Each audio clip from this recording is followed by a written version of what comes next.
Volquest stock report on this Georgia week. Brent Hubbs, I'll start us off. Not much you can say about last week. It wasn't very good. So I'm been searching all, kind of post weekend for a stock up. I'm going to go stock up. It's a new week, a new opportunity. I mean, like you look back at last week, it wasn't very good across the board.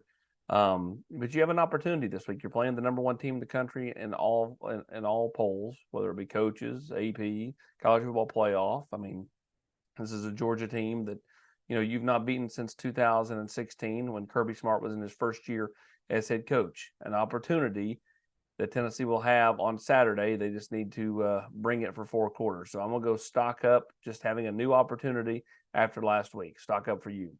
I'm going to take the only guy who I thought was consistently good all day, and that's Jackson Ross, the punter. And that's not to try to be flippant or cute or funny or a smart aleck, but I mean Ross averaged 43.7 yards a punt. He put Tennessee's defense on the field inside the Missouri 20-yard line 3 times. They got him backed up, and Tennessee couldn't do anything with it. I mean, playing field position was a move Josh Heupel made. It worked because Jackson Ross punted it well. It's just the defense couldn't capitalize on it. Since that first game where Jackson Ross struggled in that first punt in Neyland Stadium, that wasn't very good. He's been outstanding since then. Stock down for me. Can I just say everybody Sure. minus Jackson Ross? Because I mean, like Sure. that's kind of where I was at. I mean, like you sent over yours, and you always are, more quick to the trigger on sending those stuff out than I am. So I'm like, well, he kind of took the only guy that you could take. So stock down. I'm just gonna go everybody else. Tennessee was not very good last week. They'll have to be much better this week. And one would think you come home, you've got, again, as I said, on my stock up, you've got an opportunity. That your mindset, your focus, your juice is a little bit different this week. But last week it was kind of stock down everybody minus Jackson Ross. Stock down for you. Yeah, I'm going to go with the line of scrimmage, and it's a little bit of what you're saying. It's everybody, because I think when you say line of scrimmage, you only think offensive line, defensive line, and both those units did not play well. But to stop the run game at the line of scrimmage, you need more than just the defensive line to show up. We heard Brian Jean-Marie say on Tuesday that Tennessee did not communicate very well. They weren't very good downhill in the run game. I think offensively in the run game, I'm not sure the quarterback had his best day decision making in terms of the RPO reads and things like that. I don't think they communicated pre-snap as well as they need to. But you can't win in this league if you get manhandled in the line of scrimmage.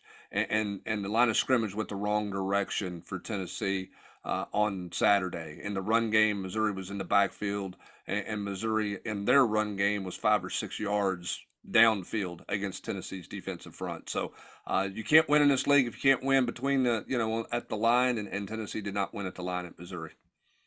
Stock stagnant for me. I'm going to go the run game. You could easily have said stock down. I mean, they weren't very good a week ago, but they've been so good all year long. I'm going to give them the benefit of the doubt and say they have a chance to rebound this week. Now, they've not ran it very well the last couple of years against Georgia. Now, the Georgia front, good, but not as great as it has been the last couple of years. So I think there could be some opportunities there. So a chance to bounce back. We'll see if they can do it. So I'll go stock stagnant, Tennessee's running game. Stock stagnant for you. Yeah, for me, it's just Tennessee's answer. What's their answer to Saturday's disappointment?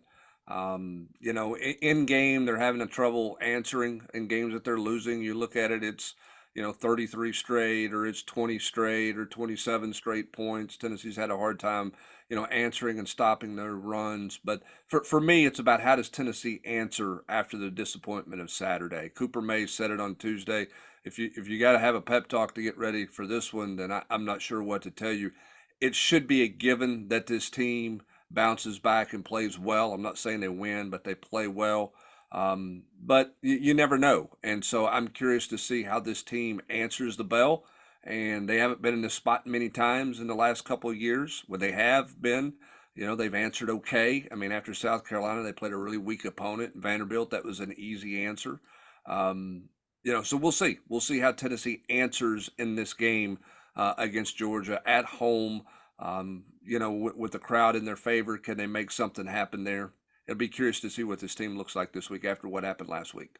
He is Brent Hubbs. I'm Austin Price, and this has been the Volquest Stock Report for this Georgia week.